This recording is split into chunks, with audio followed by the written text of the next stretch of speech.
Bonjour à tous, bienvenue sur Fan de Couteaux. Aujourd'hui, je vous présente le Doberman 4 de chez Extrema Ratio. Pas trop fan de Doberman, apparemment ma petite Baya. Présentation, comparaison et test de coupe en fin de vidéo. Comme d'habitude, première fois que vous voyez du Extrema Ratio sur la chaîne. Je vais bien évidemment vous parler de la marque et vous parler du couteau, vous dire ce que j'en pense. Mais juste avant, comme d'habitude, je me dois d'être totalement transparent avec vous. Cette vidéo est faite en partenariat. Alors même si le mot partenariat est un bien grand mot, mais c'est un partenariat avec le site TA Défense. Je vous laisse le lien dans la barre de description. Nouveau site marchand qui vend des couteaux, bien évidemment, et aussi pas mal d'autres outils et objets outdoor, qui a été conçu par des passionnés de randonnée, des passionnés de VTT, des passionnés de voyage, qui veulent et qui souhaitaient proposer sur leur site des produits qui leur ressemblent. Alors pourquoi partenariat? Puisque vous avez un code promo sur le site qui est valable sur tout, sur l'intégralité du site, le code FDC10 qui vous permet d'obtenir 10% de réduction, et moi à chaque fois que vous utilisez ce code, je touche une petite commission sur les ventes. Voilà. Donc libre à vous après d'utiliser le code ou de ne pas utiliser le code, mais comme ça les choses sont claires. Revenons à nos moutons et à ce qui nous intéresse aujourd'hui avec ce couteau, le Doberman 4 de chez Extrema Ratio. Je vous ai ramené à titre de comparaison un SI6 HM au-dessus, un TRC Apocalypse en dessous, et on voit tout de suite que le TRC Apocalypse et le Doberman 4 ont sensiblement la même taille. On est sur le Doberman avec une taille de 33 cm sur le couteau, 18,5 cm de taille de lame, 6,3 mm d'épaisseur au plus épais, pour un poids de 360 grammes. De mémoire, je crois qu'on était juste en dessous des 400 grammes avec l'Apocalypse. Donc vous voyez, on est sensiblement sur la même taille et sur le même poids de couteau. Deux petits mots sur la marque Extrema Ratio, marque de couteau fabriqué en Italie, de taille modeste, c'est pas de la production de masse, et ce qui caractérise les couteaux Extrema Ratio, c'est quand même leur vocation première, ce sont des couteaux tactiques, des couteaux militaires. Alors je ne viens pas de ce milieu-là, bien évidemment, il en faut pour tout le monde, et c'est ce qui m'a longtemps détourné de cette marque, c'est qu'on a clairement c'est orienté militaire, et c'est fait pour les militaires, pour du tactique. Je crois que d'ailleurs qu'ils fournissent à 2-3 armées ou 2-3 régiments spéciaux des couteaux également, et c'est pas normal, enfin ce ne sont pas des couteaux qui sont faits pour aller jouer dans le fond du jardin. Maintenant, ce qui m'a plu, et c'est pour ça que j'ai choisi ce modèle-là en particulier, le Doberman 4, mais il y a aussi le modèle Ontos, qui est un couteau qui m'intéressait également. On est sur des couteaux qui me semblent un peu plus polyvalents, en tout cas polyvalents pour l'usage que j'en fais.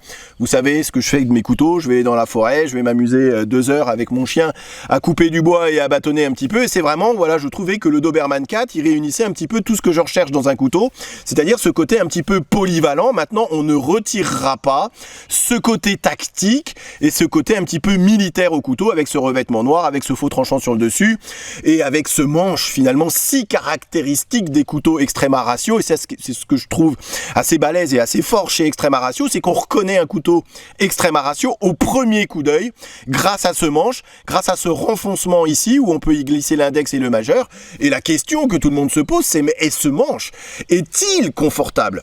Je vous répondrai bien évidemment pendant les tests de coupe.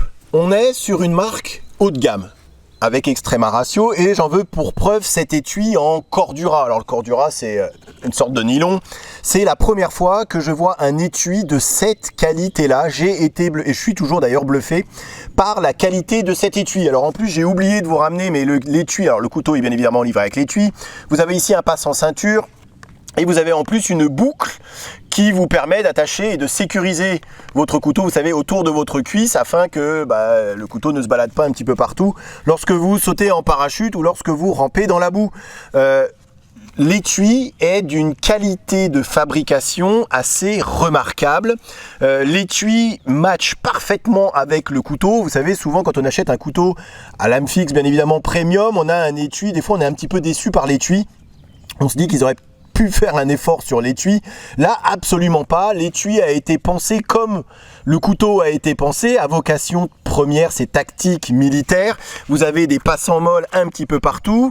Vous avez ici une boucle qui peut être enlevée si vous le souhaitez. Donc vous savez, cette boucle permet de sécuriser davantage le couteau au niveau du manche, mais vous pouvez l'enlever si vous le souhaitez pour pouvoir attacher votre couteau à votre sac à dos grâce à tous les passants. Autre chose qui me fait dire qu'on est vraiment sur un étui qui a été pensé et sur finalement sur une marque haut de gamme et une marque premium, c'est cette petite boucle ici. Souvent, et je vous l'ai déjà montré, là, à force de rentrer et sortir son couteau, on arrive à lacérer la boucle.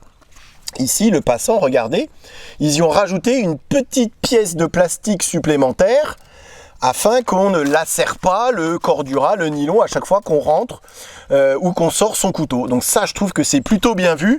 Pareil, au niveau du fourreau propre, on n'est pas sur une seule pièce de cordura, on est sur 2 pièces de cordura et entre, ils y ont rajouté une petite mousse qui, je trouve, du plus bel effet et qui rajoute encore une fois ce ressenti, ce côté vraiment qualitatif au couteau. On est sur des pressions, sur de la bonne pression, voilà, on sent qu'on est sur un bel étui, sur un étui robuste, sur un étui qui a été conçu et qui finalement a été conçu pour le couteau et qui fait pas tâche. Voilà, l'étui match parfaitement bien avec l'esprit général du couteau.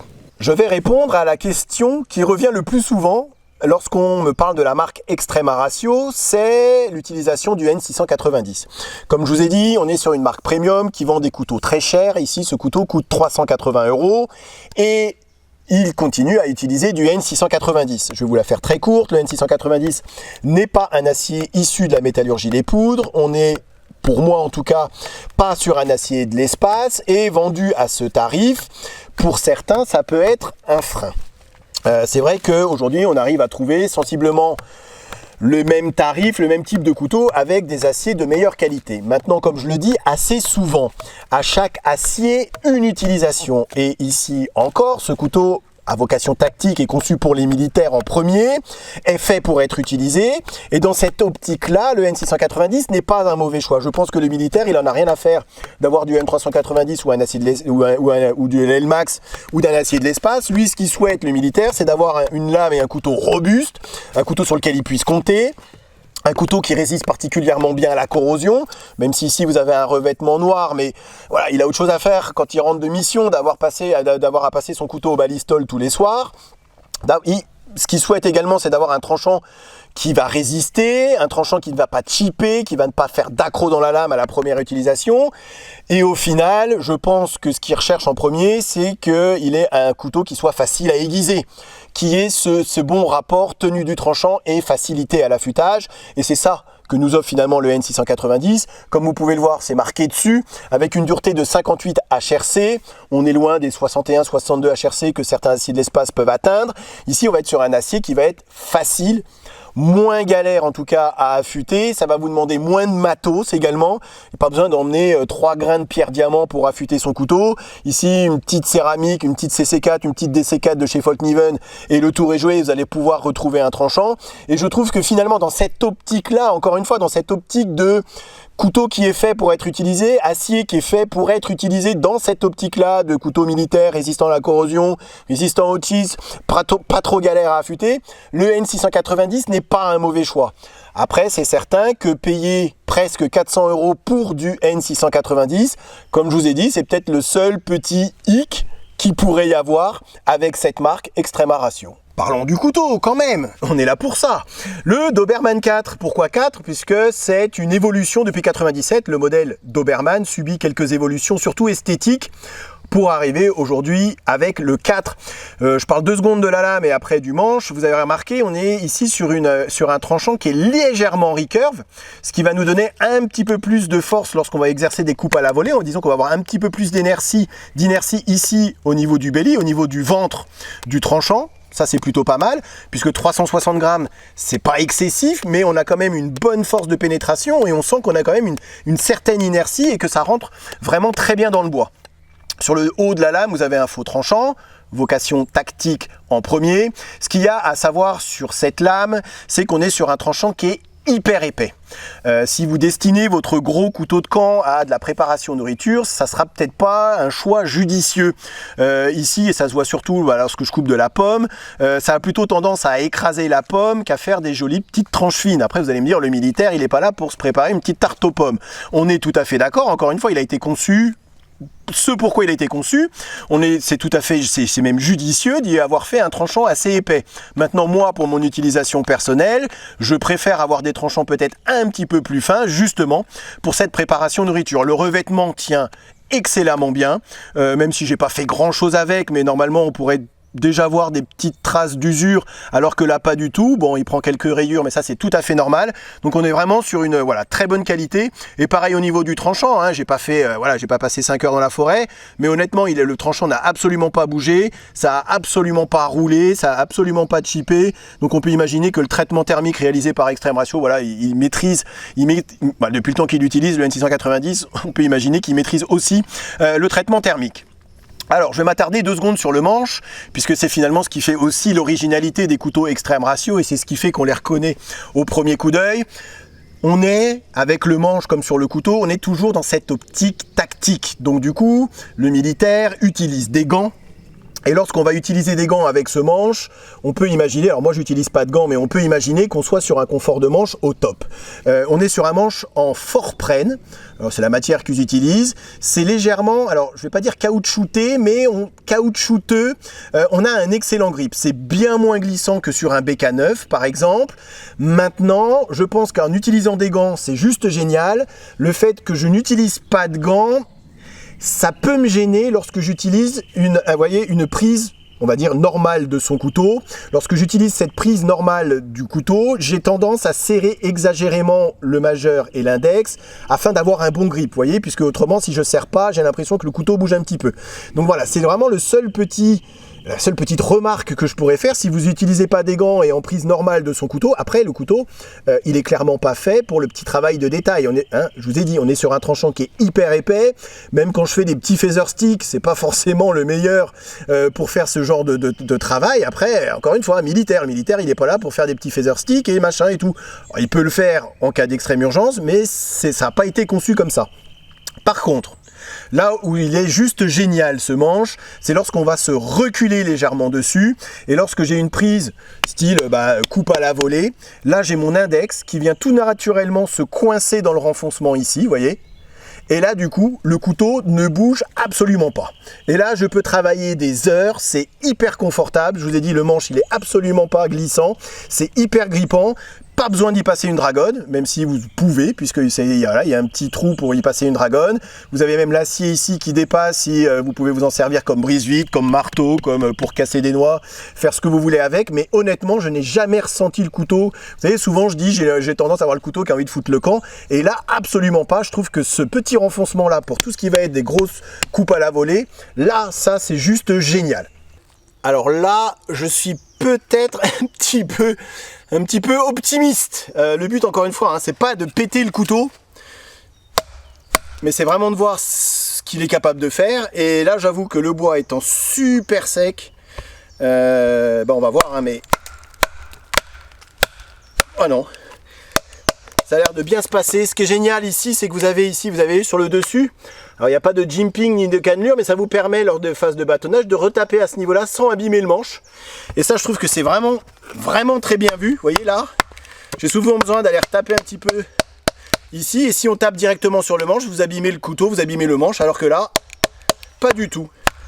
Je pensais être optimiste, mais alors, attendez.